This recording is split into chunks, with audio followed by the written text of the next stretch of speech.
ഇനിയൊരു ചിത്രം ഒരു ചരിത്ര സിനിമയാണ്, ഒരു യുദ്ധ സിനിമയാണ്. ഇന്ത്യ പാകിസ്ഥാൻ യുദ്ധ ചരിത്രത്തിലെ ഏറ്റവും നിർണായകമായ ഒരേട് ഗാസി എന്ന അന്തർവാഹിനിയുടെ തിരോധാനം അല്ലെങ്കിൽ അതിനെതിരായ ഇന്ത്യയുടെ ആക്രമണം. ഇന്ത്യൻ നാവികസേന ഇപ്പോഴും അഭിമാനത്തോടെ പറയുന്ന ഒരു വലിയ നേട്ടങ്ങളിലൊന്നാണ് പാകിസ്ഥാൻ അന്തർവാഹിനിയായ ഗാസിയെ തകർത്തത്. പാകിസ്ഥാൻ അത് പലതവണ നിഷേധിച്ചിട്ടുണ്ട്. അവർക്ക് മറ്റൊരു ഭാഷ്യമുണ്ട് ആ അന്തർവാഹിനിയുടെ തിരോധാനത്തെക്കുറിച്ച്.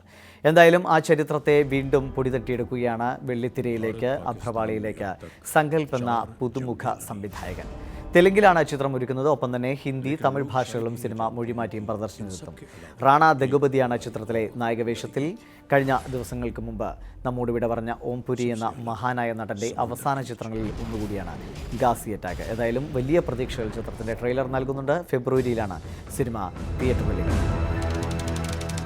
ईस्ट पाकिस्तान में बागियों पर हमारी पकड़ कमजोर नहीं पड़नी चाहिए, मगर INS विक्रांत इसे डुबाना निहायत जरूरी है। पाकिस्तान नेवी ने इंडिया के खिलाफ कोई ऑफेंसिव मिशन लॉन्च किया है। कराची से सबमरीन गाजी को रवाना कर दिया गया है। लेफ्टिनेंट कमांडर अर्जुन कहाँ है? ये सिर्फ सर्च ऑपरेशन है। एनिमी की प्रेजेंस हुई तो रिपोर्ट करो। और अगर दुश्मन मेरे सामने आ जाए तो मैं क्या सिर्फ रिपोर्ट करूंगा? आपके इंस्ट्रक्शंस के लिए वेट करूंगा।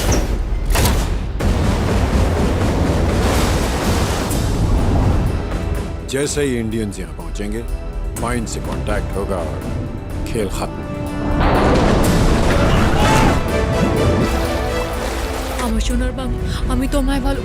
This is the Indian Navy. You are safe here.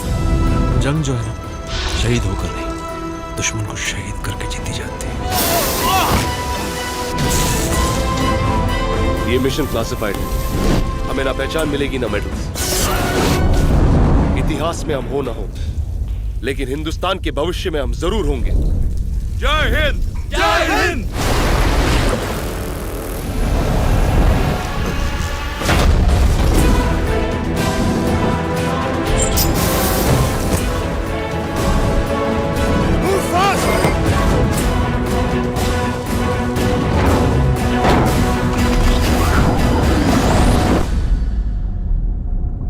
Her soldier की लाइफ में ये दिन नहीं आता।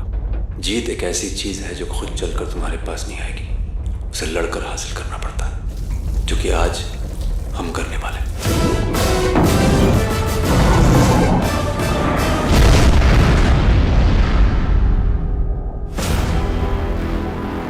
തെലുങ്കിൽ ഇപ്പോൾ റീമേക്കുകളുടെ കാലമാണ്. തമിഴിലെ സൂപ്പർ താര ചിത്രങ്ങളാണ് വലിയ താരങ്ങളുടെ സാന്നിധ്യവുമായി തെലുങ്കിലേക്ക് റീമേക്ക് ചെയ്യപ്പെടുന്നത്. വിജയുടെ ഹിറ്റ് ചിത്രം കത്തി ചിരഞ്ജീവി നായകനായി തെലുങ്കിൽ പുറത്തിറങ്ങിയിരുന്നു. വലിയ പ്രതികരണം സിനിമയ്ക്കുണ്ടായി. അതിന് പിന്നാലെ മറ്റൊരു ചിത്രം കൂടി വരികയാണ്. ഇരുതി സുട്ര എന്ന പേരിൽ തമിഴിലും ഒപ്പം തന്നെ ഹിന്ദിയിലും ഇറങ്ങിയ മാധവൻ ചിത്രം തെലുങ്കിലേക്ക് റീമേക്ക് ചെയ്യപ്പെടുന്നു. വെങ്കടേഷാണ് നായകവേഷത്തെ അവതരിപ്പിക്കുന്നത്. പക്ഷേ ഋതിക തന്നെയാണ് ഈ സിനിമയിലും നായിക കഥാപാത്രത്തെ അവതരിപ്പിക്കുന്നത്. സുധാ കൊങ്കര പ്രസാദ് തന്നെയാണ് സംവിധാനം. బాక్సింగే నా ప్రపంచం.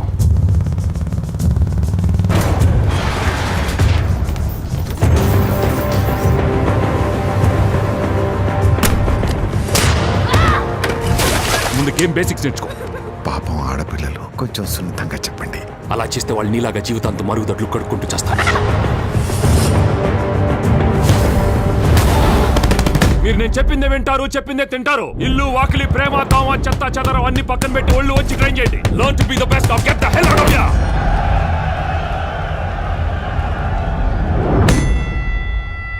വീണ്ടും ഒരു തെലുങ്ക് സിനിമയെക്കുറിച്ചാണ്. പക്ഷേ ഇത് അല്പം ചരിത്രമാണ്, ഒപ്പം തന്നെ ഭക്തിയുമൊക്കെ ചേർത്ത് വെച്ച ഒരു കഥയാണ്.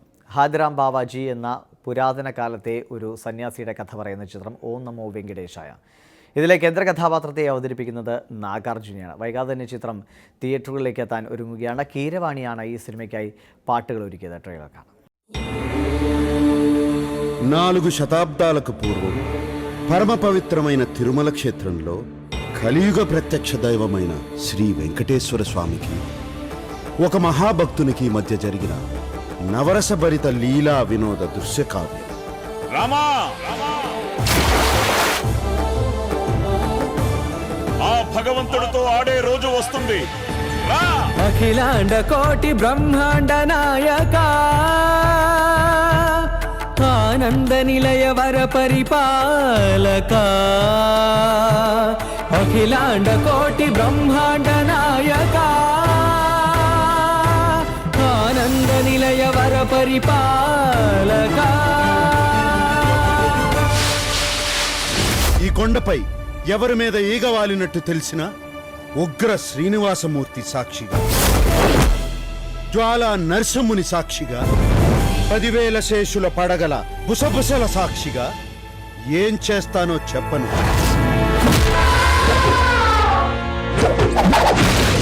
కోటి కోటి దండాలయ్యా కోనేటి రాయడా, కోటి కోటి దండాలయ్యా కోనేటి రాయడా, కోరుకున్న వారి కొంగు బంగారు దేవుడా.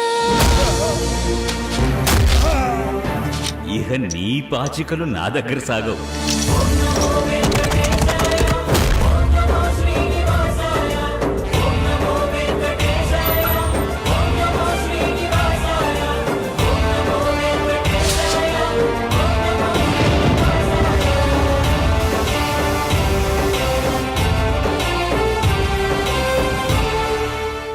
ഇനിയൊരു തമിഴ് സിനിമയിലേക്കാണ്. പാർത്ഥിപൻ വീണ്ടും സംവിധായകനായി എത്തുന്നു. കോടിട്ടീടങ്ങളെ നിരകപ്പ എന്ന സിനിമ സംവിധാനം ചെയ്ത പാർത്ഥിപൻ എന്തായാലും ഒരു മലയാളി താരത്തെയാണ് ചിത്രത്തിൽ നായികാവേഷത്തിൽ അവതരിപ്പിക്കുന്നതെന്ന് ശ്രദ്ധേയമാണ്. പാർവതി നായരാണ് നായിക.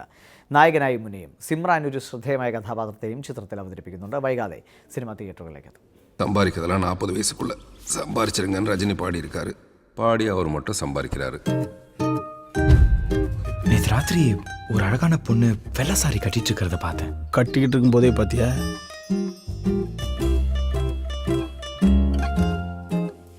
கேரளா பொண்ணுங்களோட அழகுக்கும் அவங்களுடைய சமையல் ருசிக்கும் காரணமே தேங்காய் தான். ஒரு கவிதையே காதலா வரும்போது அடச்சி,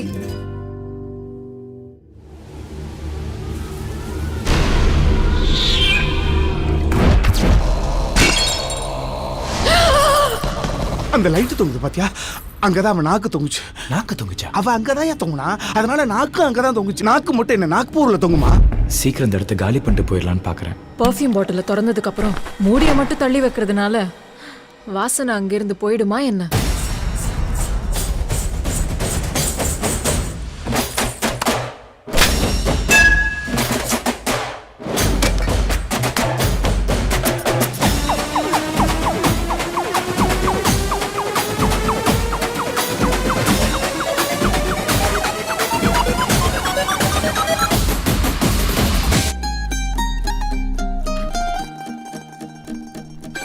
இது தப்பு இல்லையா? ஜெர்மனில கர்ஃபடாக்ஸ்ன்றவர் என்ன சொல்லிருக்காரு? என்ன சொல்லிருக்கா? Yesterday see for me, today see for you, tomorrow see for whom?